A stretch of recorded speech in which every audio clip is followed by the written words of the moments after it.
Well, what is up, Crossroads students? Well, like Charlie said, my name is Russell, if you don't know me. If you're new here, if this is your first week, I just wanted to say welcome out. I'm so glad you're here. Well, whether you are a regular here at Crossroads students or it's your first time, I do want to give you a bit of a word of warning. Today, I'm going to be telling a story about a time where I mooned an entire stadium full of people. Yeah, I've been running track since I was in 7th grade, when I would have been sitting in a seat just like all of you. And every single year that I've run track, I've run this event called hurdles. And if you don't know what hurdles is, it's an obstacle. It's like a thing about this high, waist high, that you've got to jump over. And there's 10 of them in a race that you have to get over, and then first person across the line wins. And so that's the race that I would run every single race. So I'm there at my first race of my first meet of my first ever year of track. And I was kind of nervous, okay, because I'd never done anything like this before.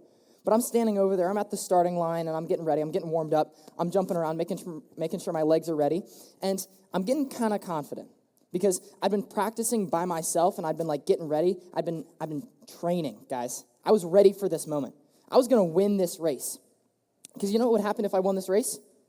I'd be great, and that's what I wanted.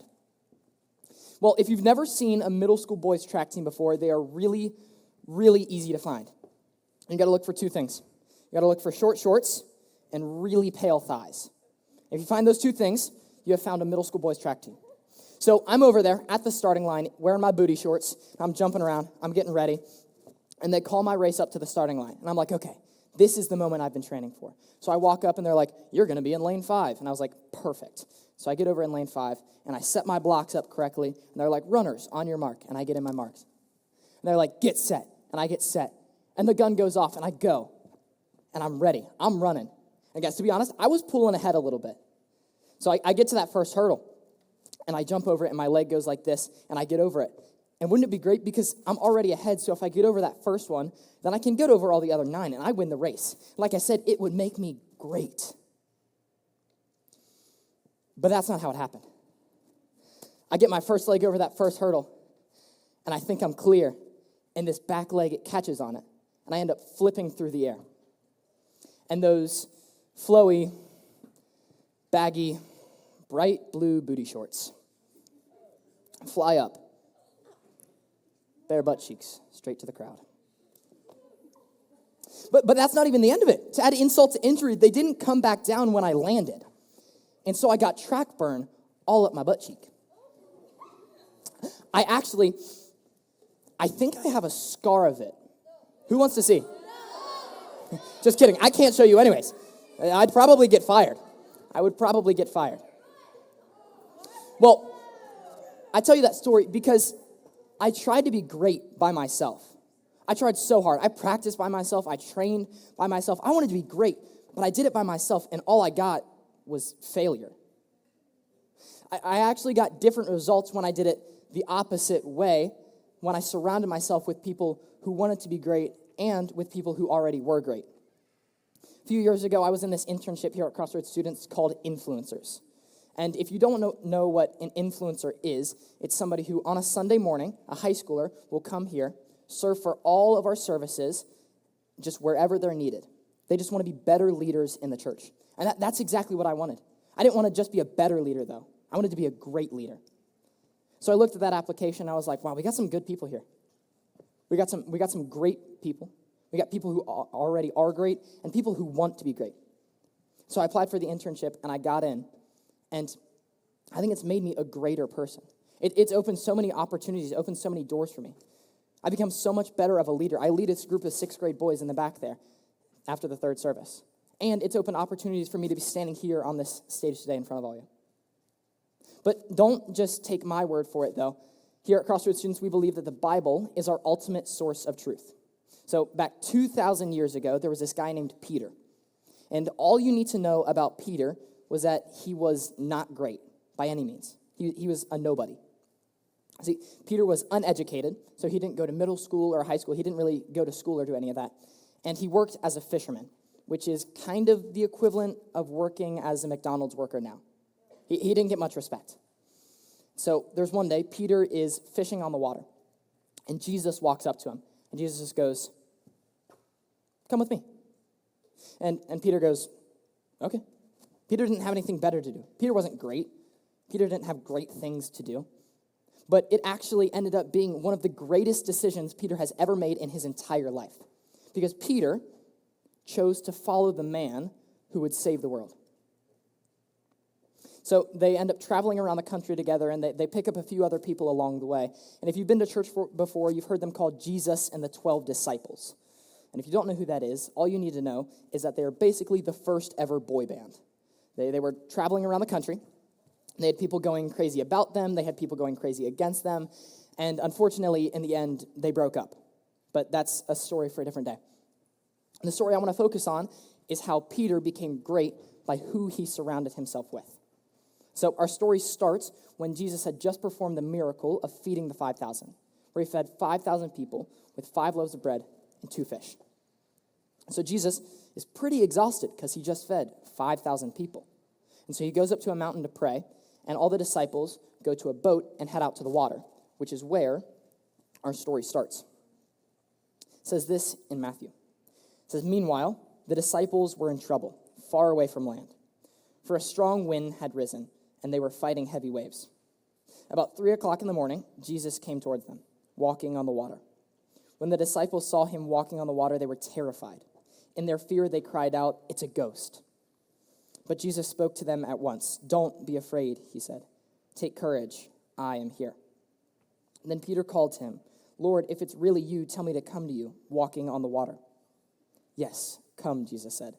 So Peter went over the side of the boat and walked on the water towards Jesus. And so I don't know if you caught that, but Peter goes, "Jesus, I want to be great like you."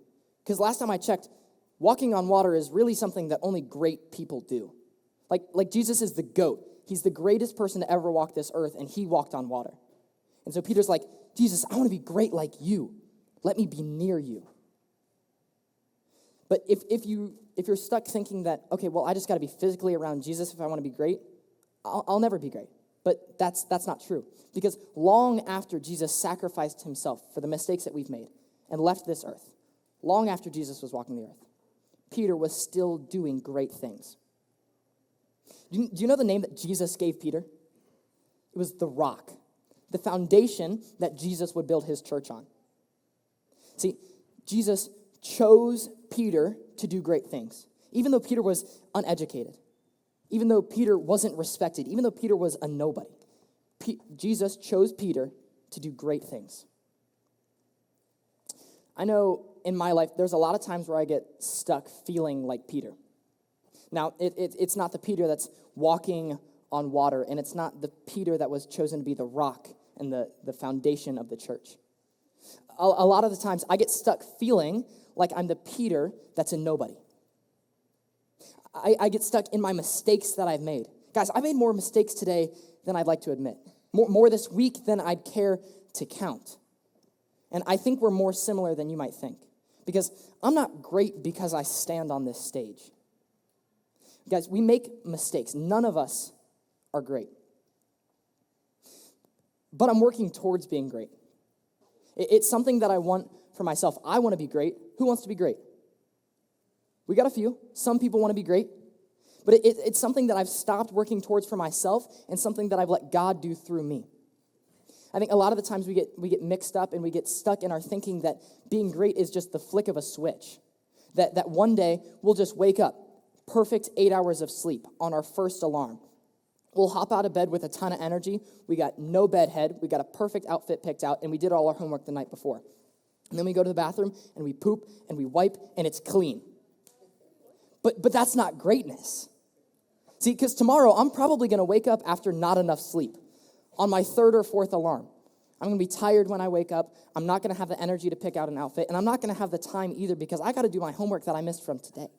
And then I'm going to go to the bathroom. I might be stuck in there for 5 minutes, guys. Might be more. We've all been there. See, that's not what greatness is. And I don't know what any of your guys' definition of greatness is. It might be having a ton of money and being rich. It might be being famous and having everybody know your name. It might be landing the perfect job that you've been working for since you were a kid as that NFL wide receiver. I don't know what your definition of greatness is. It could be living a happy life, starting a family, playing video games all day. I don't know. But I do think I know what God's definition of greatness for us is. There's this word, it's called Christ-likeness, and it just means to be like Jesus. See, if we want to be the GOAT basketball player, then we're going to practice like MJ. We're going to play like MJ. We're going to work out like MJ. We're going to try to be Michael Jordan in our everyday lives. So why don't we do that with Jesus? See, I want to be the GOAT human being walking this earth. I want to be like that. So why don't we talk to each other like Jesus? Why don't we forgive like Jesus? Why don't we love like Jesus? See, that's why I wear this bracelet every day. It says WWJD. What would Jesus do? Because in every moment of my life, I want to be thinking, what would Jesus do? I want to be like him. And that's Christ-likeness. Now, this invitation to greatness, it doesn't come first without a relationship with Jesus. See, we can't be close to Jesus without a relationship with him. And we need to be close with him to be great like him.